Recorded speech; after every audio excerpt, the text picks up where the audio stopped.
Jornal da Cultura. Você sempre bem informado. Hoje recebendo o Dr. Jefferson, advogado, que vem bater um papo com a gente, falar um pouquinho das modificações na lei, né? Tem muita coisa que a gente não está entendendo ainda. Falamos nas situações relacionadas ao Covid-19. O que acontece, doutor, é que nós tivemos uma reforma trabalhista em 2017 que não deu tempo nem do pessoal engolir, porque de repente já veio ali a eleições e aí vem pandemia, né? Uma coisa atrás da outra, as fake news também deixando todo mundo abalado, né? Eu me recordo que na época da reforma trabalhista havia comentários nas redes sociais que o trabalhador não receberia mais 13º, que o trabalhador não teria direito mais a férias, né? Isso tudo fake news, né? E o que a gente percebe também que com o início da pandemia, doutor, nós tivemos uma situação, por exemplo, princípios como o princípio da irredutibilidade salarial, por exemplo, né? De repente parece que foi de água abaixo, né? Com a vinda da pandemia, já pode baixar salários, enfim. Existe uma confusão mental hoje no cidadão trabalhador, o pessoal já não acostumou com as novas regras e ainda com as regras que foram impostas agora pela pandemia do Covid-19, o pessoal está todo mundo meio perdido ainda. Bom dia, doutor. Bom dia, amigo Marlon, bom dia, nosso amigo Maurício também, toda a equipe aqui da Rádio Cultura. Bom dia também a todos os ouvintes que estão nos escutando aqui pela 97.3. Então, Marlon, como você muito bem colocou, nós vemos aí nos últimos 5 anos, em matéria trabalhista, enfrentando algumas mudanças e, às vezes, essas mudanças foram politizadas no campo da informação e causaram muitas dúvidas, muitas incertezas, né?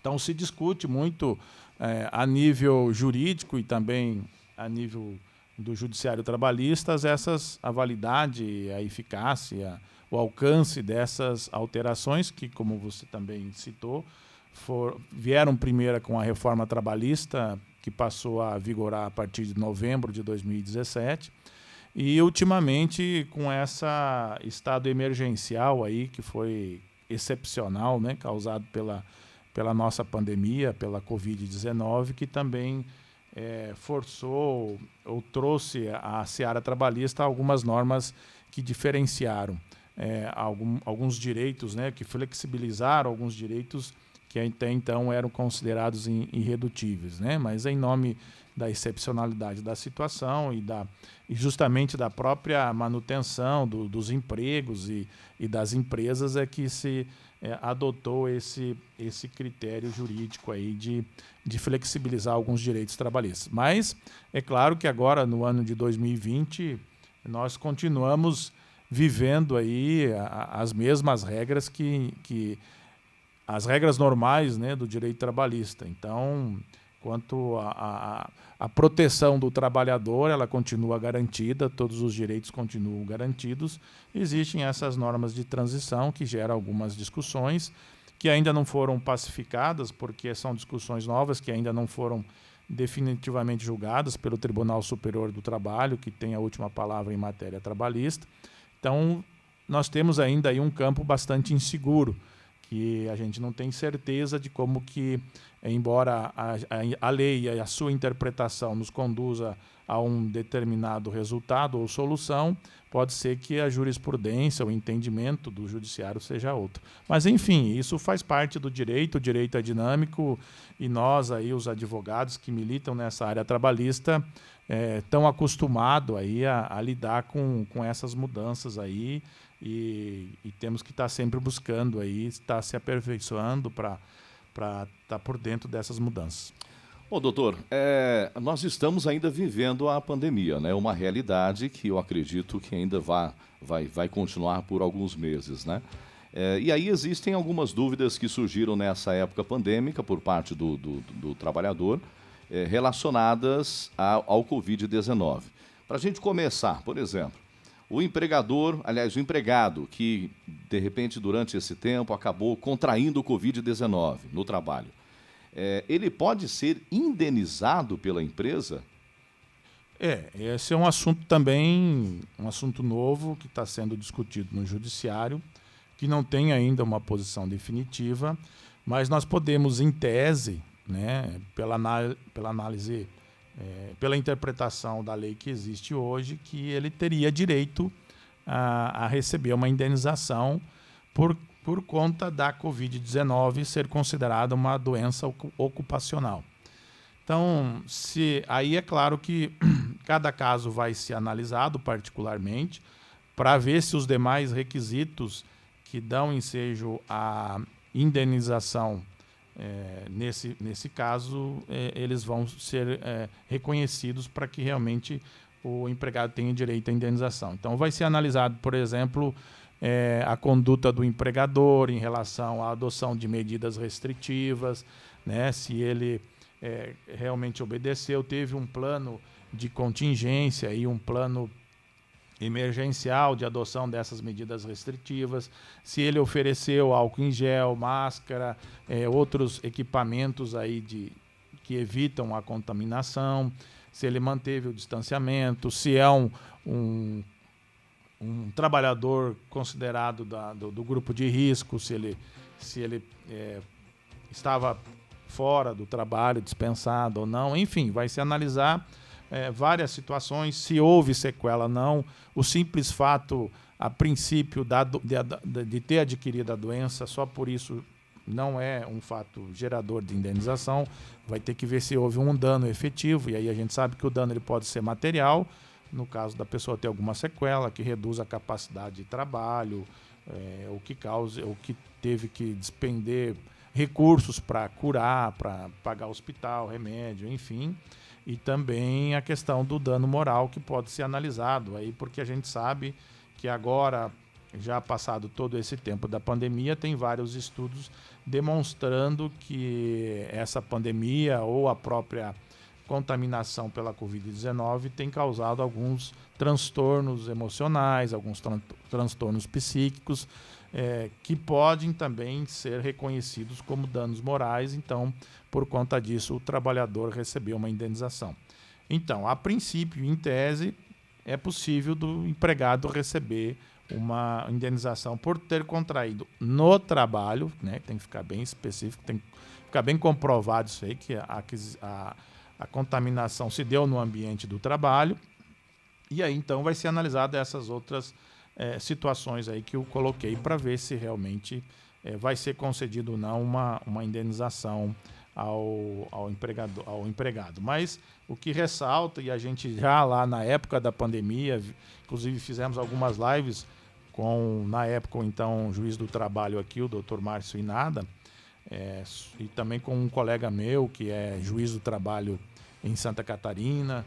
Fizemos lives justamente na intenção de alertar o empregador de que era importante naquele momento, e continua agora ainda, como você bem falou, estamos vivenciando ainda a pandemia, do empregador implementar essas medidas de segurança e que garantem a saúde do trabalhador, né? Então, a adoção de equipamentos de segurança, de medidas de distanciamento, enfim, tudo que é preconizado aí pelos órgãos sanitários aí para conter, prevenir essa contaminação.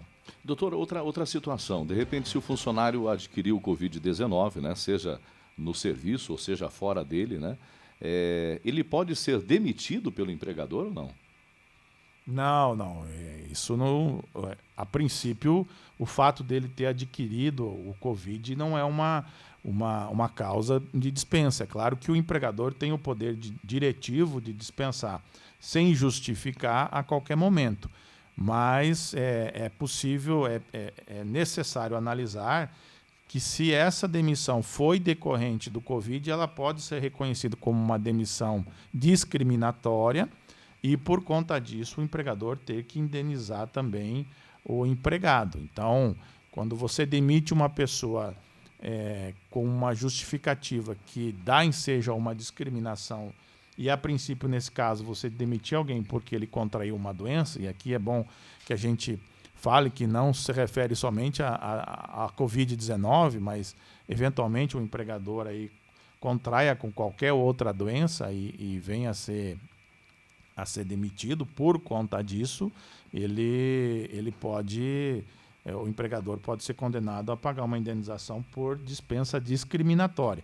E também ressalvando que, se eventualmente o empregado ele contraiu a Covid-19 e ficou de licença médica por mais de 15 dias, ele automaticamente foi encaminhado para receber o auxílio-doença, né, o benefício previdenciário.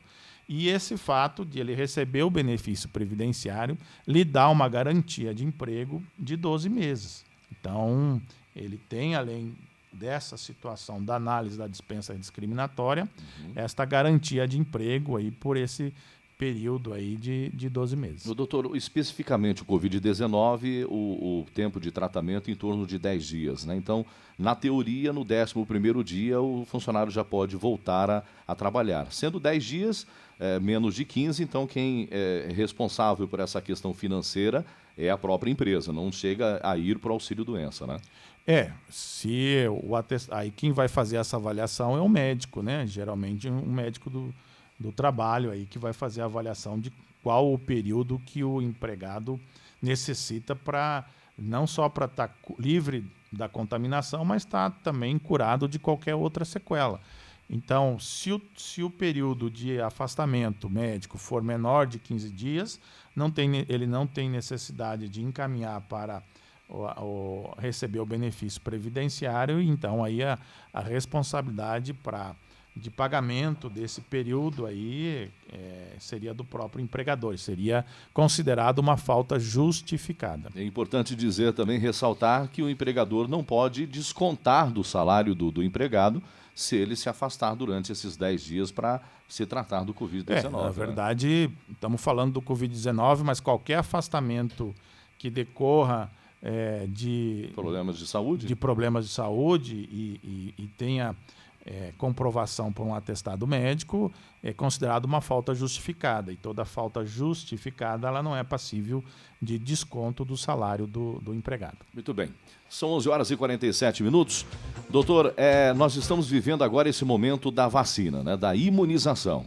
E como a gente já sabe, ninguém é obrigado a tomar a vacina, né? Tem muita gente com o pezinho atrás. A gente costuma até a perguntar aqui dentro do jornal, né, Maurício? Maurício, você tomaria? Maurício falou, eu tomaria qualquer uma delas. Mas existem pessoas que têm um certo medo, um certo receio de tomar a vacina, seja da Oxford, seja da Índia, da Suíça, enfim. O que acontece, agora falando da relação trabalhista, se de repente o funcionário não quiser, né, se o empregado se recusar a tomar a vacina, ele pode ser demitido por justa causa ou não? Também não há essa obrigatória quando há relação trabalhista.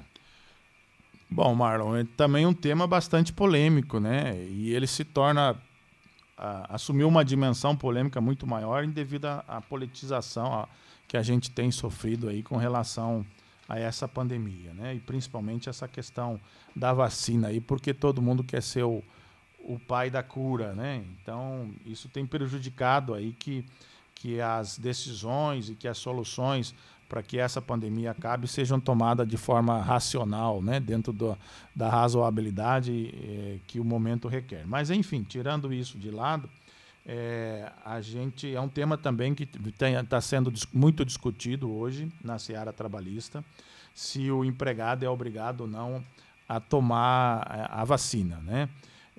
O que a gente tem visto aí a nível desse debate, dessa discussão, é uma prevalência do entendimento de que o empregado ele é obrigado a tomar vacina, mas se ele se recusar a tomar vacina, ele não pode ser demitido por justa causa. Por que os que defendem essa solução no sentido da obrigatoriedade do empregado tomar vacina, é porque, de outro lado, o empregador ele é obrigado, ele é responsável pela segurança e pela saúde tanto do ambiente de trabalho como do empregador. Então, ele é o responsável pela salubridade ali, né? pela sanidade do ambiente de trabalho e pela saúde do empregado. Então, se ele tem essa responsabilidade, então, eventualmente, um funcionário ele se negue ali a ser vacinado e ele venha trabalhar contaminado e acabe contaminando todo o restante dos funcionários, né? E nós acabamos de discutir a questão da indenização pelo fato de contrair Covid-19 no ambiente de trabalho, né? Então, você veja o impacto que isso causa. Então, o que está sendo discutido é o direito coletivo à saúde, né? Ao ambiente de trabalho saudável, à saúde do próprio grupo, a saúde coletiva dos empregados, diante de um direito individual do empregado que não quer ser vacinado, dentro do direito de liberdade que ele tem de escolha de ser ou não vacinado. E aí, como eu já disse, então, nesse campo de discussão, o que tem prevalecido é a corrente que defende a prevalência do direito coletivo de saúde de todos os empregados frente a um direito individual. Então, nesse caso, todo mundo está meio que unânime aí em entender que se o empregado se recusar a tomar a vacina de Covid-19, ele pode ser demitido, mas não por justa causa. Existem correntes mais radicais que admitem até a demissão por justa causa, mas eu acredito aí que não vamos chegar nessa solução, nesse tipo de solução, porque a gente sabe que justa causa na seara trabalhista, aí, na justiça trabalhista, é um tema bastante polêmico também, que seguidamente tem sido revertidas. Então, não é uma situação muito fácil de se caracterizar e concretizar na prática. Mas fica aí, então, dentro do poder diretivo do empregador de demitir sem justa causa aquele empregado que se recusar a tomar vacina, porque ele está colocando em risco todo um ambiente de trabalho e a vida também e saúde dos demais trabalhadores, né, da empresa, né? Então, isso tudo. Mas, volto a frisar, cada caso será um caso. Vamos pensar agora a hipótese, e toda regra tem exceção, que tem sido discutido também o caso daquele empregado que não vai tomar por uma justificativa religiosa, por exemplo. Olha, a minha religião orienta no sentido de não tomar, né? A minha fé não permite que eu tome. Então, aí nós temos aí um direito constitucional também de liberdade religiosa em confronto com esse direito coletivo. Doutor, mas assim, de repente o cidadão, ele não é esse religioso, ele não é dessa religião, enfim, mas ele não quer porque ele tem um ponto de vista político, talvez, né? Porque é o que está acontecendo muito no Brasil. Olha, eu acredito que não vai ter eficácia, pode me prejudicar. E boa parte da empresa acredita que não, essa vacina ela vai resolver a situação. Não seria uma discriminação com esse funcionário que ele optou em não tomar essa vacina porque ele acredita piamente que realmente não vai funcionar com ele? Não seria uma discriminação? Aí não voltaria naquela questão que a gente disse antes, da pessoa, não é porque está com coronavírus, tem que ser mandado embora. Não seria mais ou menos a mesma ideia, doutor? Então, pode ser analisado sobre esse ponto de vista, mas nós temos que analisar isso não só sobre esse ponto de vista, né? Partindo da visão do empregado, ele pode se sentir discriminado ou na verdade, não seria tecnicamente, juridicamente falando, uma espécie de discriminação, mas sim apenas uma situação onde ele está exercendo um direito dele de liberdade. Mas como eu acabei de comentar, se trata de um direito individual, que nós temos, que frente ao direito coletivo de saúde, de toda aquela coletividade de trabalhadores, ele sofre, então, uma flexibilização, ele sofre essa, entre aspas, aí, diminuição de eficácia para que prevaleça o direito coletivo, né? Então, hoje, o que é mais importante? Nós preservarmos ali a vontade de um trabalhador só, ou preservarmos a vida e a saúde de vários trabalhadores, né? Então, nesse confronto de direitos aí, vai sempre prevalecer nessa situação o direito coletivo. E cada caso é um caso também, né, doutor? Isso que eu vou referir agora. Cada caso é um caso. Nós estamos falando aqui de um confronto de um direito individual com um direito coletivo. Mas naquele caso em que a empresa tem um funcionário só, né? Então aí nós já estamos num outro cenário, é um outro tipo de análise. Aí nós podemos dizer que se ele não for oferecer risco a outras pessoas ali no ambiente de trabalho, pode ser que a decisão dele, né, a vontade dele tenha que ser respeitada. Mas enfim, o que nós estamos conversando aqui é nível de debate e discussão. Não existe nenhuma legislação em relação a isso.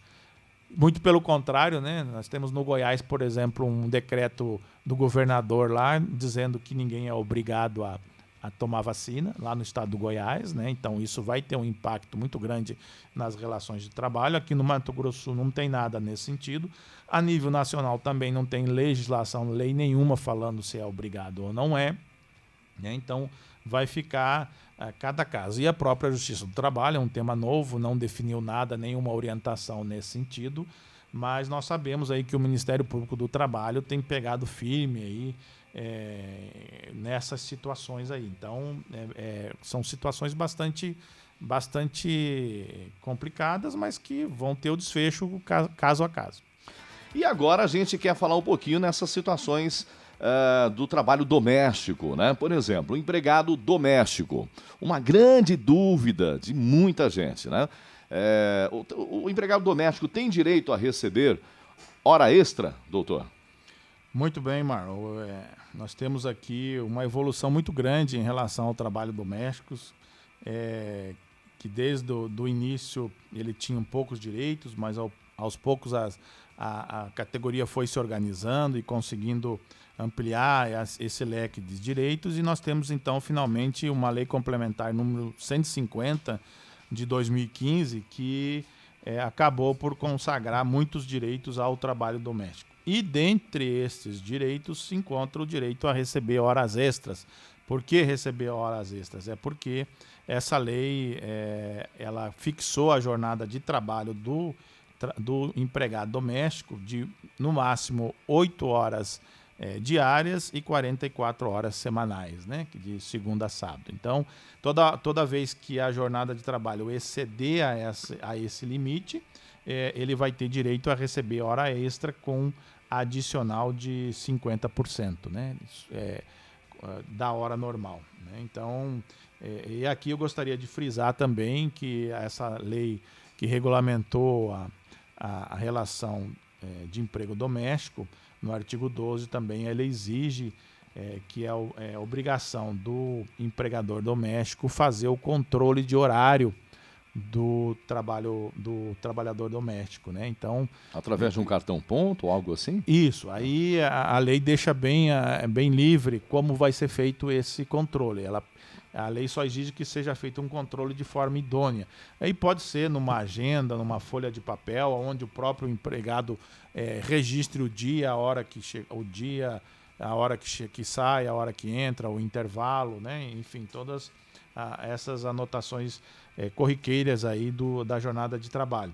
E também aqui a gente sabe que hoje existem muitos aplicativos voltados para esse controle de ponto do trabalho doméstico, onde o próprio trabalhador doméstico faz ali a anotação da entrada e saída, né, vinculada a um GPS, então dá segurança para o empregador doméstico, porque não tem a possibilidade do empregado, vamos dizer assim, eventualmente está em casa e já dá lá entrada. Não, mas naquele horário do GPS ele estava em casa pelo GPS. Olha que bacana. Então, e esses aplicativos, eles emitem relatórios, né, mensais, semanais, enfim. Então, eu acho que é uma segurança tanto para o empregador como também para o empregado, uma vez que o empregador cumpre com essa obrigação legal de fazer esse controle do horário de trabalho, e ao empregado também que ele tem respeitado o seu limite máximo, e quando exceder, então ele vai receber o pagamento de hora extra com um adicional de 50% acima da hora normal. Lembrando que também essa lei número 150, em relação à jornada de trabalho e especificamente às horas extras, ela permite também que o empregado o empregado doméstico e o empregador doméstico façam um acordo entre eles, no sentido de não haver o pagamento das horas extras, mas a compensação no outro dia, né? Então, vamos supor, hoje eu fiquei 1 hora extra a mais. Nós fizemos um acordo por escrito, né? Tem que ser por escrito, um acordo individual por escrito, aonde amanhã ela vai ser compensada essa hora extra do dia anterior. Esse acordo não é necessário ser coletivo, pode ser um acordo individual mesmo. Isso, a lei permite que seja um acordo individual. Então, nesse caso, não existiria o pagamento da hora extra com adicional, né? Mas, se não houver esse acordo, então vai ter que ser feito aí, então, se o empregado é mensalista, no final do mês, a contagem, o controle dessas horas extras, o efetivo pagamento. Doutor, de repente, a empregada doméstica, enfim, o empregado doméstico, ele tem que dormir no trabalho, né? Ou ele trabalha durante a noite também, né? Ele tem direito ao adicional noturno?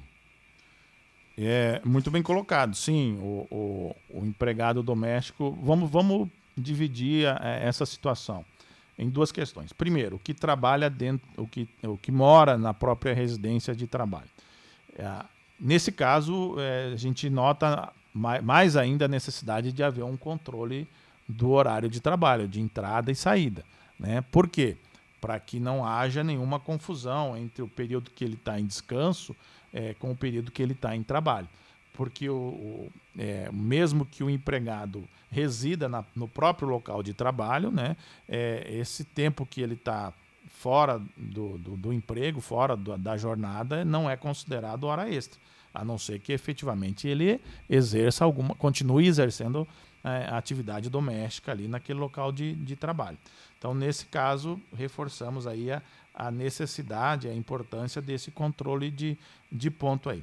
Mas, se o trabalho doméstico também for desenvolvido no horário noturno, que é considerado das 22 horas até as 5 horas da manhã do dia seguinte, ele vai ter direito ao adicional de hora noturna, que esse adicional ele é de 20% sobre a hora normal. Então, toda vez que o empregado doméstico trabalhar das 22 às 5 horas, ele vai receber a hora normal mais um adicional de 20% sobre esse horário, por ser considerado um horário noturno, mais penoso. Então, por conta disso, ele vai ter esse adicional para compensar o trabalho no horário noturno.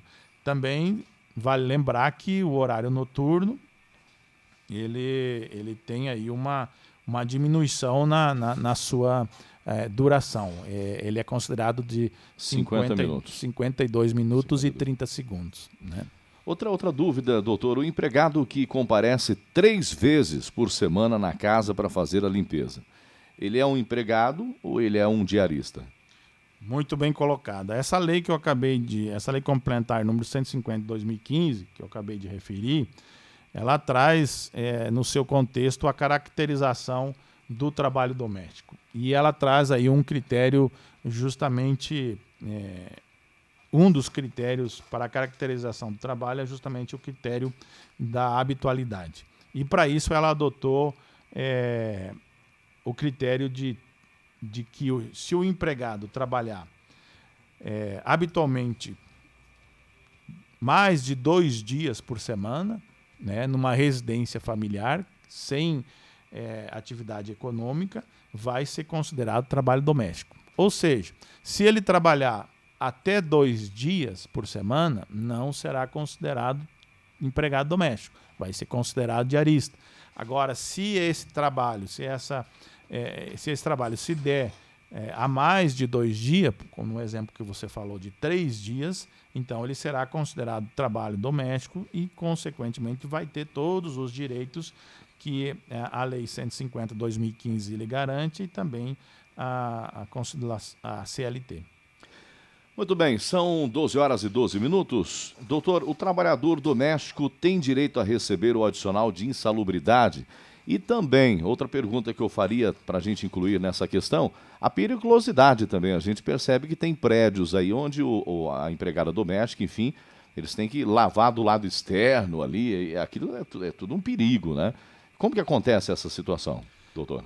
Então, dentre as evoluções que a categoria dos domésticos tiveram em relação aos seus direitos, não houve a contemplação do recebimento destes adicionais de insalubridade, periculosidade e também penosidade. Ou seja, nesses casos específicos, o trabalhador doméstico não tem direito a receber esses adicionais, ainda que ele exerça o trabalho dele em contato com algum agente nocivo à sua saúde, ou um trabalho, entre aspas, estressante, ou que seja um trabalho perigoso, né? Então, nesses casos específicos aí, essa categoria não foi contemplada com o direito ao recebimento desses adicionais. Nem insalubridade, nem periculosidade. Nenhum dos dois. Mas aqui a gente alerta ao empregador doméstico que a lei fala que, mesmo que não haja o pagamento desses adicionais, é obrigatoriedade do empregador manter a segurança e a saúde do empregador. Então, ele não vai pagar o adicional, mas se eventualmente o empregado doméstico vir a sofrer algum acidente em trabalho, por ser um trabalho perigoso, ou ele desenvolveu uma doença ocupacional por estar em contato habitual com algum agente nocivo à sua saúde, ele pode, amanhã depois, ser responsabilizado em razão desse dano à saúde que o empregado doméstico possa ter adquirido. Doutor, nós temos aqui os questionamentos dos ouvintes e ela pergunta o seguinte: tem uma bebê de 8 meses, tem o direito de auxílio maternidade? Não trabalho registrado. O auxílio maternidade, ele é tratado da mesma forma que o auxílio à gestante, né? Então, o que se concede aí são 120 dias de auxílio à maternidade, aonde de licença maternidade, aonde a empregada doméstica vai receber do INSS esse benefício, né? Então, não é em razão da idade do filho, né? Mas sim em razão desse período de licença gestante aí de 120 dias, aonde ela vai receber essa licença maternidade. E se ela não é registrada, não há essa possibilidade, né? Se ela não é registrada, automaticamente o INSS não vai ter, ela não vai ser segurada do INSS e não vai receber. Aí é uma discussão para uma responsabilidade jurídica do empregador a nível da Justiça do Trabalho.